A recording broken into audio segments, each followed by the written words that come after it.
بس آپ قرابت داروں کو اس کا حق ادا کرتے رہیں، رشتہ داروں کے ساتھ صلہ رحمی کا حکم، اور محتاج اور مسافر کو ان کا حق، یہ ان لوگوں کے لیے بہتر ہے جو اللہ کی رضامندی کی طالب ہے۔ سبحان اللہ۔ اور وہی لوگ مراد پانے والے ہیں۔ جو مال تم سود پر دیتے ہو تاکہ تمہارا اثاثہ لوگوں کے مال میں مل کر بڑھتا رہے، تو اللہ کے نزدیک نہیں بڑھے گا۔ جو مال تم کو زکوٰۃ و خیرات میں دیتے ہو فقط اللہ کی رضا چاہتے ہوئے، تو وہی لوگ اپنا مال اندلہ کثرت سے بڑھانے والے ہیں۔ مطلب کہ سود کا جو لوگ کاروبار کرتے ہیں ان کے کاروبار سے برکت ختم ہو جاتی ہے، اللہ ان کے کاروبار کو نہیں بڑھاتا۔ لیکن جو لوگ اپنے مال کی زکوٰۃ دیتے ہیں، صدقات دیتے ہیں اور سود والا کاروبار نہیں کرتے، تو اللہ ان کے مال کو نشو و نما دیتا ہے۔ ٹھیک ہے، ایک چھوٹا سا پودا ہوتا ہے تو وہ بڑھ کے کتنا پروان چڑھ جاتا ہے اور کتنا وسیع ہو جاتا ہے۔ تو کیونکہ اسی طرح اللہ فرماتا ہے جو لوگ زکوٰۃ دیتے ہیں ان کا کاروبار بھی اس پودے کی طرح تناور درخت بن جاتا ہے۔ اللہ ہی ہے جس نے تمہیں پیدا کیا، پھر اس نے، اگر تم ایسا نہیں کرو گے تو اللہ فرما رہا ہے اللہ ہی ہے جس نے تمہیں پیدا کیا، پھر اس نے تمہیں رزق بخشا، پھر تمہیں موت دیتا ہے، پھر تمہیں زندہ فرمائے گا۔ کیا تمہارے خود ساختہ شریکوں میں سے کوئی ایسا ہے جو ان کاموں میں سے کچھ بھی کر سکے؟ وہ اللہ پاک ہے اور ان چیزوں سے برتر ہے جنہیں وہ اس کا شریک ٹھہراتے ہیں۔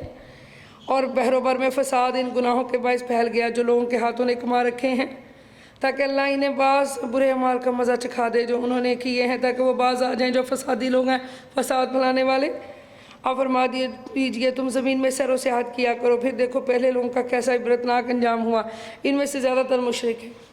سو آپ اپنا رخ انور سیدھے دین کے لیے قائم رکھیے کہ قبل اس کے کہ وہ دن آ جائے جسے اللہ کی طرف سے قطعاً نہیں پھرنا، قیامت۔ اس دن سب لوگ جدا جدا ہو جائیں گے۔ جس نے کفر کیا تو اس کا وبال کفر اسی پر ہے، اور جو نیک عمل کرے سو یہ لوگ اپنے لیے جنت کے آرام گاہیں درست کر رہے ہیں، تاکہ اللہ اپنے فضل سے ان لوگوں کا بدلہ دے جو ایمان لائے نیک عمل کرتے رہے۔ بے شک وہ کافروں کو دوست نہیں رکھتا۔ اور اس کی نشانیوں میں سے یہ بھی ہے کہ وہ بارش کی خوشخبری سنانے والی ہواؤں کو بھیجتا ہے تاکہ تمہیں بارش کی ثمرات کی صورت میں اپنی رحمت سے بحراندوز فرمائے، اور تاکہ ان ہواؤں کے ذریعے جہاز بھی اس کے حکم سے چلیں۔ اور یہ سب اس لیے ہے کہ تم اس کا فضل بصورت زراعت و تجارت تلاش کرو، اور شاید تم یوں شکر گزار ہو جاؤ۔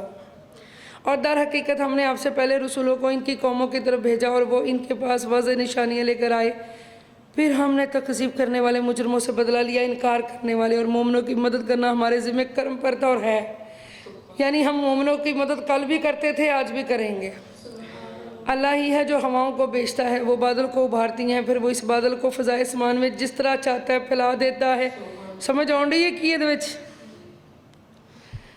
پھر اسے متفرق ٹکڑے ٹکڑے کر کے جب موسم، اللہ تعالیٰ بادلوں کا نقشہ پورا کھینچ رہا ہے قرآن میں، کس طرح بارش آتی ہے، پہلے کیا ہوتا ہے، پھر کیا ہوتا ہے، پھر کیا ہوتا ہے۔ پھر تم دیکھتے ہو کہ بارش اس کے درمیان سے نکلتی ہے، ہوا ٹھنڈی آتی ہے، پھر بادل بنتے ہیں، پھر بادلوں کے ٹکڑے بن جاتے ہیں، پھر اس میں سے بارش نکلتی ہے۔ پھر جب اس بارش کو اپنے بندوں میں سے جنہیں چاہتا ہے پہنچا دیتا ہے تو فوراً خوش ہو جاتے ہیں، اگرچہ ان پر بارش کے اتارے جانے سے پہلے وہ لوگ مایوس ہو رہے تھے۔ سو آپ اللہ کی رحمت کے اثرات کی طرف دیکھیے کہ وہ کس طرح زمین کو اس کی مردنی کے بعد زندہ فرما دیتا ہے۔ زمین مردہ تھی، آسمان سے بارش برسا کر اسے زندہ کر دیا۔ بے شک وہ مردوں کو بھی اسی طرح ضرور زندہ کرنے والا ہے، اور وہ ہر چیز پر خوب قادر ہے۔ اور اگر ہم خشک ہوا بھیج دیں اور وہ اپنی کھیتی کو زرد ہوتا ہوا دیکھ لیں تو اس کے بعد وہ پہلی تمام نعمتوں سے کفر کرنے لگیں گے۔ اور ابھی بے شک آپ نہ تو ان کافر مردوں کو اپنی ہی پکار سناتے ہیں، نہ بدبخت بہروں کو، ٹھیک ہے، نہ مردوں کو نہ بہروں کو، جبکہ وہ آپ ہی سے پیٹ پھیرے جا رہے ہیں۔